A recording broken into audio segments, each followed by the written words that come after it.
반갑습니다. 오늘 이렇게 예배 나오신 여러분들을 주님의 이름으로 환영하고 축복합니다. 목사님께서 태국 선교지에 지금 출타를 하셔서 제가 여러분들과 함께 오늘 말씀을 나누고자 합니다. 우리의 인생을 한마디로 정의할 수 있다면 나그네 인생이라고 정의를 할 수 있을 것 같습니다. 왜냐하면 우리는 그리스도께서 이미 이루신 나라를 살고 있고, 그러나 아직 완성될 나라를 기다리고 있기 때문입니다. 이미 이루어진 나라에서 살고 있으나 아직 완성되지 않은 나라를 살고 있는 것이 우리의 삶입니다. 그렇기 때문에 우리의 삶을 한마디로 정의한다면 나그네 인생이라고 이야기할 수 있겠습니다. 저 여러분은 바로 이 사이에 끼어서 살고 있는 것이죠. 그래서 우리는 이 땅을 발딛고 살아가되 이 세상에 속하지는 않았습니다. 우리의 모든 정체성은 이 땅에 있지 않고 저 하늘 위에 있는 것입니다. 이 지점에서 우리는 참 많은 고민을 하면서 삽니다. 세상 안에서 살지만 거기에 동화되지 않고 오히려 하나님 나라 백성의 정체성을 유지하면서 살아간다는 것은 결코 쉬운 일이 아니기 때문입니다. 사도 베드로는 그런 우리 그리스도인들이 이런 모습들이 마치 바벨론에 있는 교회와 같다고 이야기를 합니다. 베드로전서 5장 13절에서 사도 베드로는 그 베드로전서의 편지를 받는 사람들에게 너희가 마치 바벨론에 있는 교회와 같다라고 이야기를 합니다. 왜냐하면 이스라엘이 바벨론 포로로 끌려갔을 때 그들은 그 땅 안에서 살되 그곳에 물들거나 동화되지 않은 채 하나님의 백성이라는 정체성을 가지고 살아내야 했기 때문입니다. 이 긴장적인 모습들이 오늘 우리 그리스도인의 모습과 너무나도 똑같습니다. 그래서 오늘 우리는 이 바벨론에 있는 교회의 입장에서 오늘 본문을 함께 살펴보고자 합니다. 그래서 우리가 이 땅에서 그리스도인으로서 이 세상을 살아낸다는 것이 무엇인지 우리가 함께 은혜를 나누고자 합니다. 이제 장면은 이스라엘의 바벨론 포로를 주도했던 느부갓네살의 한 명령으로 오늘 이야기가 시작이 됩니다. 본문 1절을 보시면 느부갓네살 왕이 금으로 신상을 만들었으니 높이는 60규빗이요 너비는 6규빗이라 그것을 바벨론 지방의 두라 평지에 세웠더라. 본문에 따르면 어느 날 느부갓네살은 이제 두라 평지에 금 신상을 세웠습니다. 고대 근동에서 이러한 신상은 왕의 통치를 상징하는 것이었습니다. 하나의 상징물과도 같은 그런 것이었죠. 이것은 어느 왕이나 자신의 통치 기간에 흔히 하는 그런 행동들이기도 합니다. 왕의 신상을 세운다는 것이 너무나도 흔한 일상 같은 것들이었던 것이죠. 그런데 오늘 우리 본문에서 신상의 높이가 어느 정도 되냐면 60규빗이라고 60규빗이라고 이야기를 하고 있습니다. 60규빗은 오늘날의 높이로 환산을 하면 약 27m 정도의 높이입니다.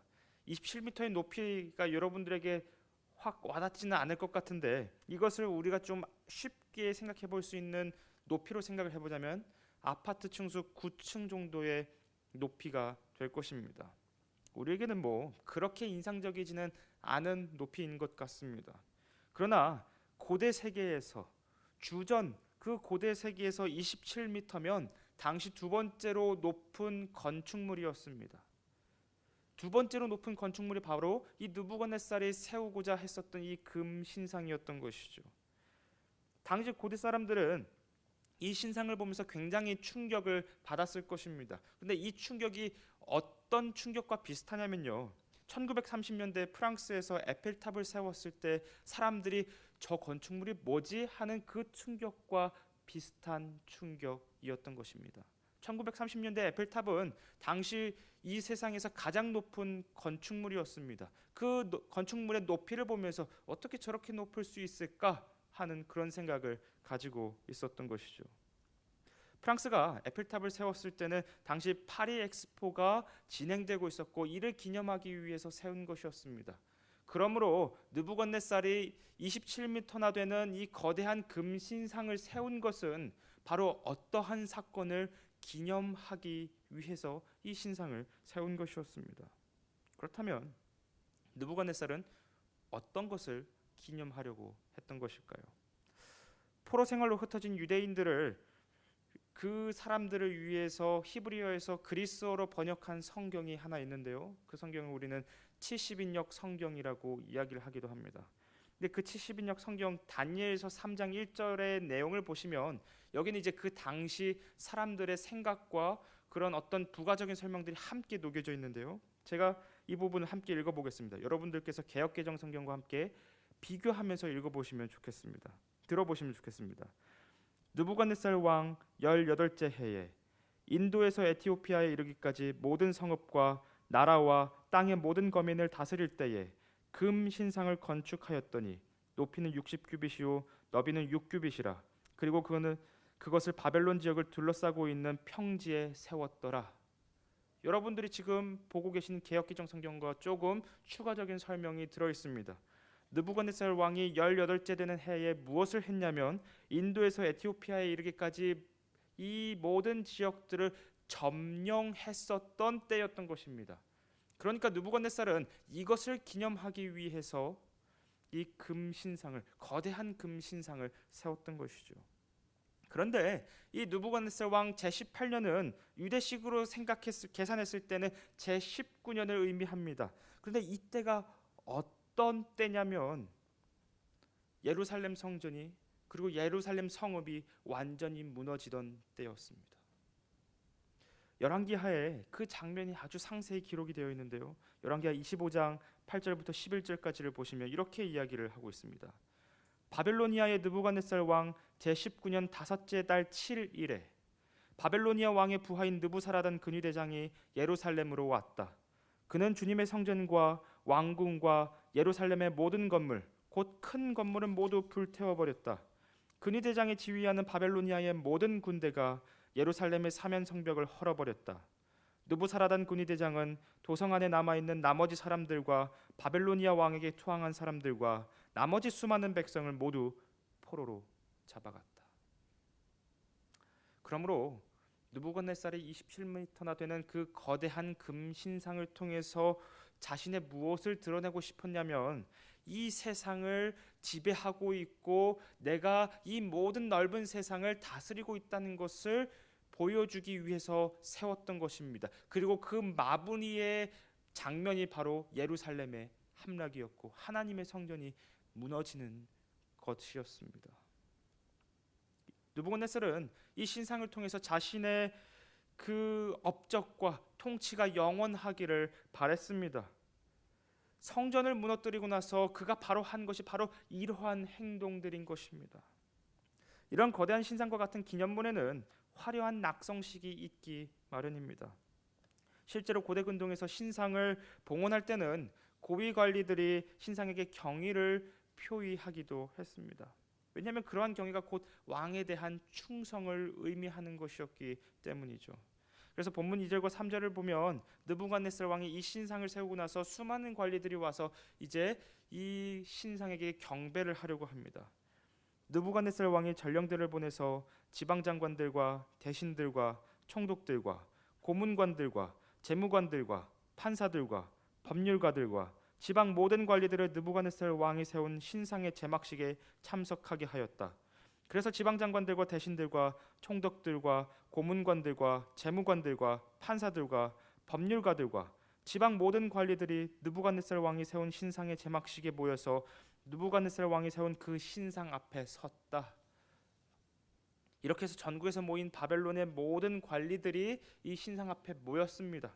그리고 나서 왕에 대한 자신의 충성을 드러내기 위해 낙성식에 참여했습니다.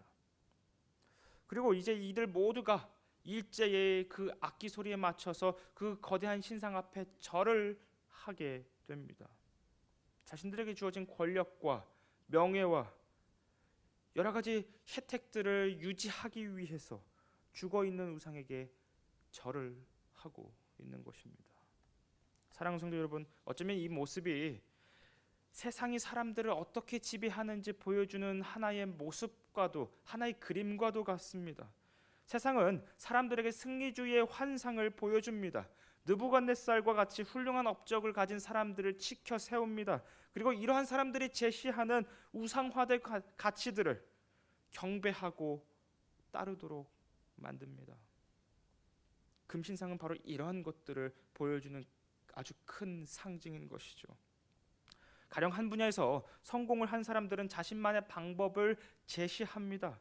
그리고 그 가치들을, 자신이 성공한 그 방법들을 사람들에게 제시하면서 절대화시킵니다.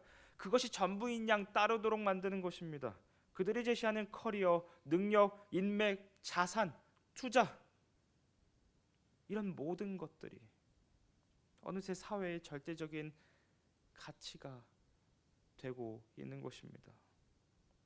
그래서 마치 느부갓네살의 그 금신상처럼 우리의 삶을 지배하려고 하는 것이죠. 우리의 삶에 군림하고자 하는 것입니다. 그렇게 해서 사람들이 그것을 따르지 않으면 오히려 뒤처지는 것처럼 만들게 합니다. 그런데 세상이 절대화시킨 이런 요소들은 사실 하나님께서 사람들에게 주신 일반 은총일 뿐입니다. 하나님께서 우리들에게 주신 그냥 일반적인 선물일 뿐인 것입니다. 그러나 세상은 하나님이 주신 것을 강탈해서 마치 자신들이 그 모든 것들을 줄 수 있다고 우리를 속입니다. 그리고 그것을 믿기로 해서 우리를 지배하려고 하는 것이죠. 마치 이것은 물과 폭풍이라는 그 하나님의 선물이 지금 이 거대한 마르둑이라는 금신상으로 바뀐 것과 똑같습니다. 하나님께서 주신 물과 폭풍과 비라는 이 일반적인 선물이 지금 27m나 되는 그 금신상을 통해서 우상화되고 있는 것입니다. 그러므로 느부갓네살이 다스리던 바벨론의 때나 지금 오늘날에 살아가는 우리의 때나 세상은 겉모습만 바뀌었을 뿐이지 그 세상이 돌아가는 그 방식은 전혀 바뀌지 않았다는 것입니다. 세상은 시대와 문화의 옷만 갈아입었을 뿐이지 여전히 하나님의 선물들을 절대적인 가치로 만들고 우상화하고 그것을 우리에게 제시합니다. 그리고 그것을 따르지 않으면 뒤처지는 사람처럼 만들어버립니다. 그것을 통해 우리를 지배하려 하는 것이죠. 유대인들은 바로 이런 세상에 포로로 끌려온 것입니다. 유대인들은 바로 이런 세상에 바벨론 지역의 포로로 끌려온 것입니다. 그리고 저와 여러분들 또한 바로 이러한 세상 속에서 살고 있습니다. 사도 베드로가 이야기한 것처럼 우리는 바벨론 땅에 있는 교회와 같은 모습입니다. 이러한 문화 속에서, 이러한 세상 속에서 우리는 그리스도인으로서 살아내야 하는 것입니다. 이것이 우리가 살고 있는 세상의 실체입니다. 그렇기 때문에 이런 세상 속에서 그리스도인의 정체성을 가지고 산다는 것이 결코 쉽지 않습니다. 유대인들이 바벨론 포로에서 자신들의 그 정체성을 가지고 살아내는 것이 힘들고 어려웠었던 것처럼 우리 또한 마찬가지라는 겁니다. 그렇다면 우리는 이러한 세상 속에서 우리의 정체성과 신앙을 어떻게 지키면서 살아야 할까요? 계속해서 본문을 살펴보면요, 이제 고위관리들이 낙성식 때 금신상에 절을 할 때 유독 허리를 꼿꼿하게 펴고 있는 세 사람이 등장합니다. 이들은 다니엘의 세 친구들인데요. 근데 이런 모습이 사람들이 보기에는 그곳에서 그 신상 앞에 절하고 있는 사람들의 그 눈에는 아주 눈의 가시와 같은 모습으로 보였을 겁니다. 우리는 우리의 것을 지키기 위해 먼 곳까지 와서 지금 금신상 앞에 절하고 있는데 쟤네들은 뭐 하는 애들이야? 라는 그 마음이 들었던 것이죠. 그래서 낙성식에 참여한 관례 중 몇 명이 다니엘의 세 친구들을 왕에게 고발합니다. 저들이 왕의 신상에 절하지 않습니다라고 고발합니다. 오늘 본문 9절과 12절을 보시면요, 그들이 느부갓네살 왕에게 일러 바쳤다. 임금님, 만수무강하시기를 바랍니다. 임금님이 명령을 내리시기를 나팔과 피리와 검은고와 사현금과 칠현금과 풍수 등 갖가지 악기 소리가 나면 누구나 금신상 앞에 엎드려서 절을 하라고 하셨고, 엎드려서 절을 하지 않는 사람은 누구나 불타는 화덕 속에 던져 넣을 것이라고 하셨습니다. 임금님께서는 유다 사람인 사드락과 메삭과 아벳느고를 임명하여 바벨론 지방의 행정을 관리하도록 하셨습니다. 임금님, 그런데 그들은 임금님께 경의를 표하지 않으며 임금님의 신들을 섬기지도 않고 임금님이 세우신 그 신상에 절을 하지도 않습니다. 이처럼 세상은 우리가 이 땅에서 발붙여서 살려면 남들이 하는 것처럼 똑같이 해야 한다고 우리에게 이야기합니다. 여기서 벗어난 사람은 세상에 보기에는 튀는 사람들, 특이한 사람들, 눈의 가시와 같은 사람들인 것이죠. 그리고는 그들을 사회 시스템 밖으로 배제시켜 버립니다. 이런 문제는 다니엘의 세 친구들뿐만 아니라 바벨론 포로로 끌려온 나머지 유대인들도 겪었었던 문제입니다. 공직자의 사회에서 이러한 문제들이 대두되고 있었다면 나머지 일반 사회에서는 더 심했을 것이기 때문입니다. 실제로 아피온이라는 사람은 나라를 잃고 흩어져서 살아가는 유대인들에게 이러한 질문을 던지기도 했습니다. 만약 유대인이 알렉산드리아 시민이라면 왜 그들이 알렉산드리아인들이 예배하는 신들에게 똑같이 예배하지 않는가? 이것이 이방인들이 유대인을 바라보았을 때 가지고 있었던 그런 관점이었습니다. 아니, 저 사람들은 포로로 끌려와서 지금 다른 나라에서 살고 있는데 왜 우리의 문화와 왜 우리의 관습과 왜 우리가 이야기하고 있는 그 모든 것들을 지키지 않고 자기들끼리 별나게 사는가? 본문 12절에 갈대아 사람들의 고발은 우리에게 똑같이 이 질문을 던집니다.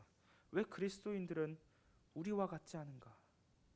왜 혼자서 고고한 척을 다 하면서 그렇게 사는가? 이처럼 세상은 세상의 방식을 따르지 않는 우리를 향하여 세상과 똑같아질 것을 요구합니다. 그렇지 않으면 너희들은 뒤처질 것이라고 이야기하는 것이죠. 사회적인 죽음을 맞이할 것이라고 협박까지도 합니다. 본문 14절과 15절이 바로 이러한 것들을 이야기합니다. 느부갓네살 왕이 그들에게 물었다. 사드락과 메삭과 아벳느고는 들어라. 너희가 참으로 나의 신을 섬기지 않고 내가 세운 금 신상에게 절을 하지 않았느냐?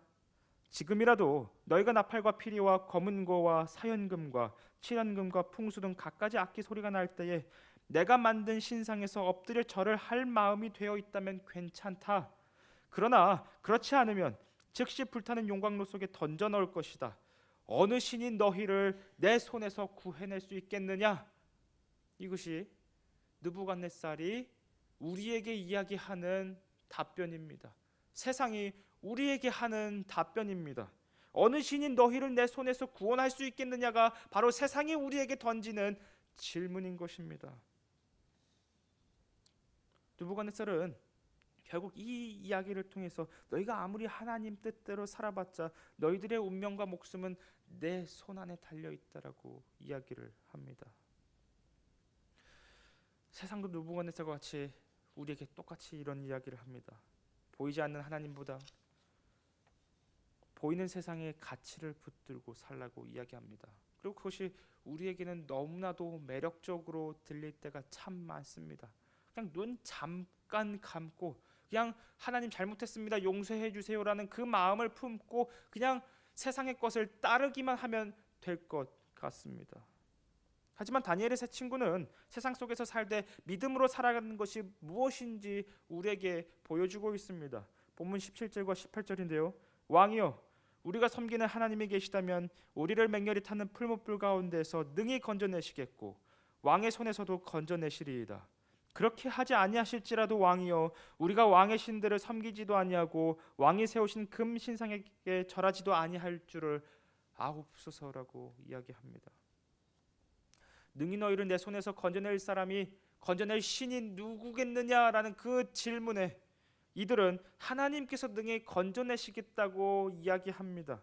하나님을 향한 확신을 고백하는 것입니다. 왜냐하면 이들은 이미 하나님께서 자신들과 함께 동행하고 계시다는 것을 경험했고, 다니엘서 2장에서는 이 부분이 너무나도 명확하게 나오기 때문입니다. 하나님께서 바벨론 땅 한가운데서도, 이스라엘 지역에서만 역사하시는 것이 아니라 바벨론 땅 한가운데서도 역사하시는 것을 이들이 경험했기 때문에 이들은 하나님께서 우리를 구원해 주실 것입니다라고 당당히 고백할 수 있었던 것입니다.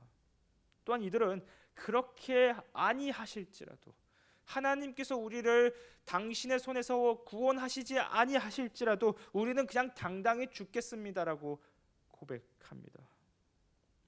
그러므로 이들에게 있어서 정말 중요한 것은 세상보다는 하나님과 함께 동행하는 것이었죠. 불 속으로 들어갈지라도 하나님과 함께 하는 것이 더 중요했던 것입니다.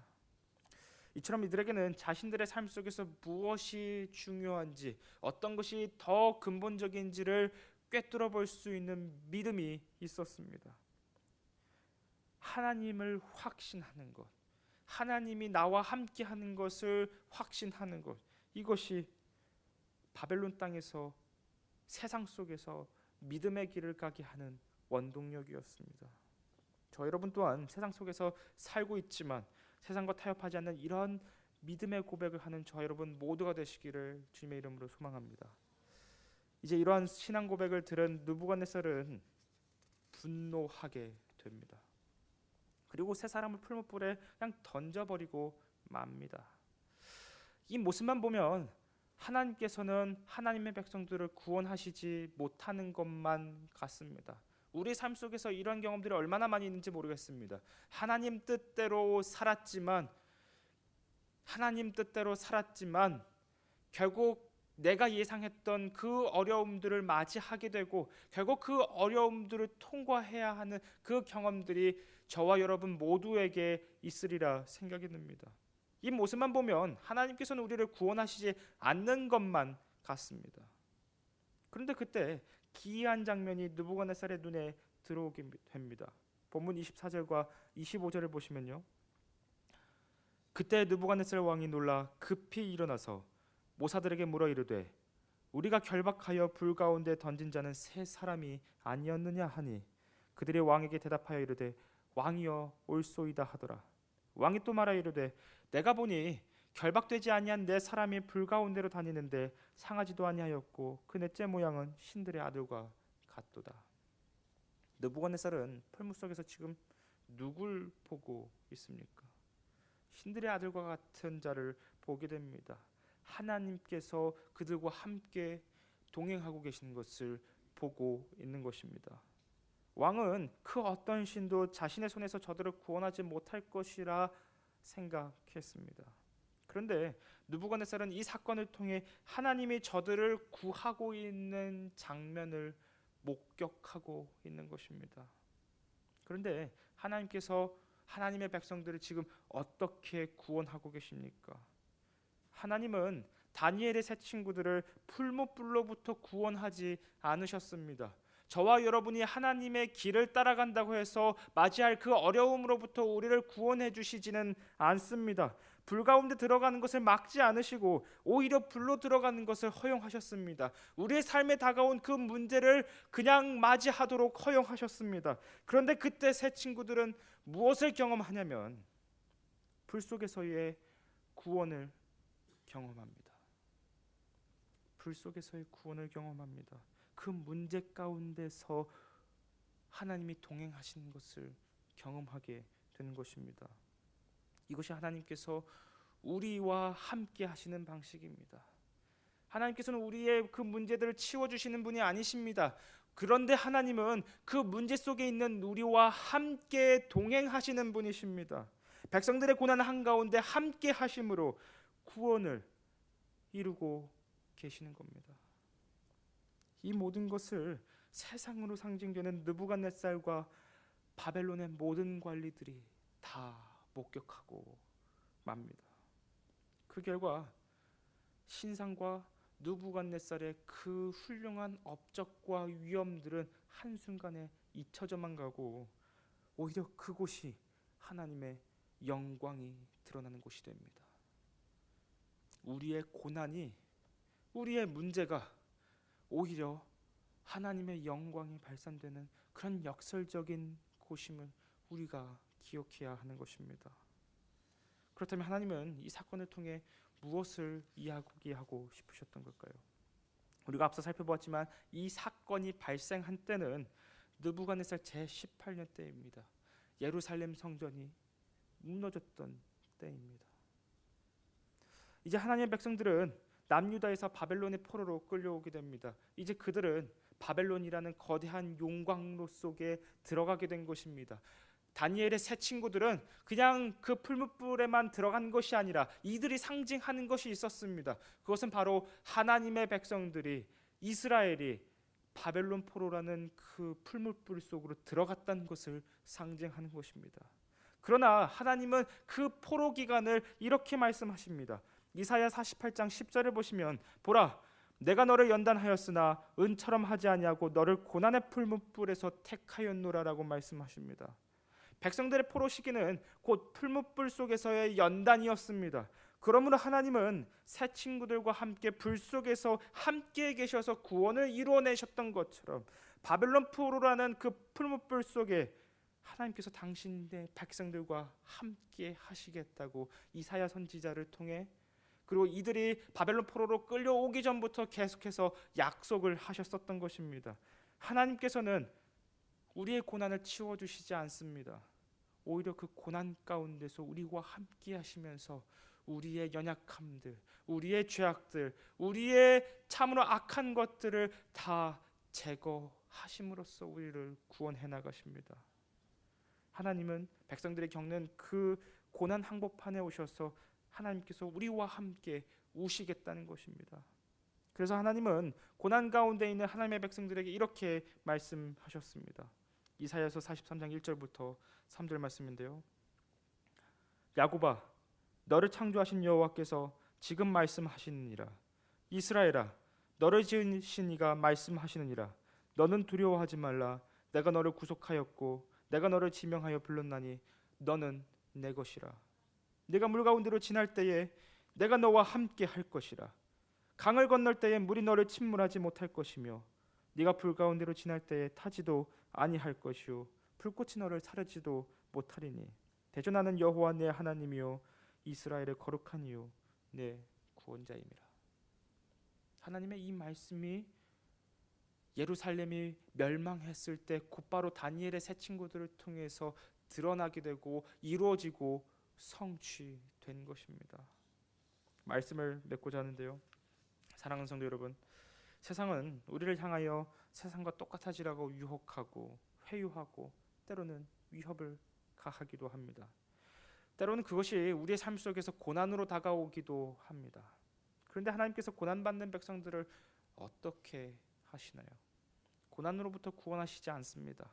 오히려 고난 한가운데 우리와 함께 동행하시면서 구원하십니다.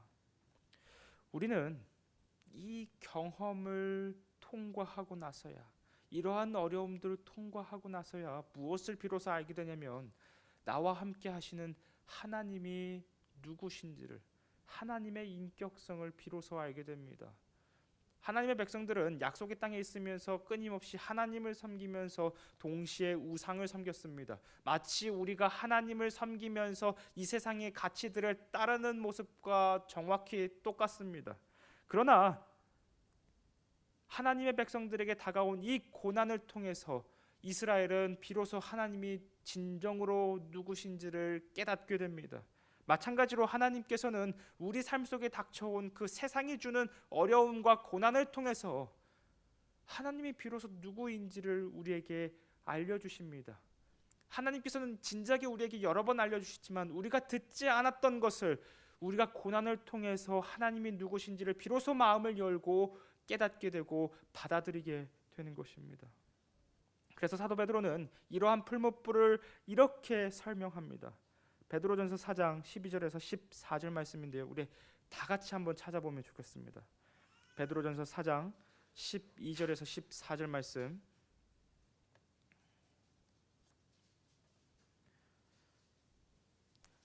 사랑하는 자들아 너희를 연단하려고 오는 불시험을 이상한 일 당하는 것 같이 이상히 여기지 말고 오히려 너희가 그리스도의 고난에 참여하는 것으로 즐거워하라. 이는 그의 영광을 나타내실 때 너희로 즐거워하고 기뻐하게 하려 함이라. 너희가 그리스도의 이름으로 치욕을 당하면 복 있는 자로다. 영광의 영 곧 하나님의 영이 너희 위에 계심이라. 다니엘의 새 친구들은 풀무불 속에서 하나님을 만났습니다. 포로로 끌려온 유대인들 또한 풀무불이라는 고난의 현장에서 하나님과 함께 동행했습니다. 이제 우리 차례입니다. 바벨론 한가운데 있는 우리 교회의 차례입니다.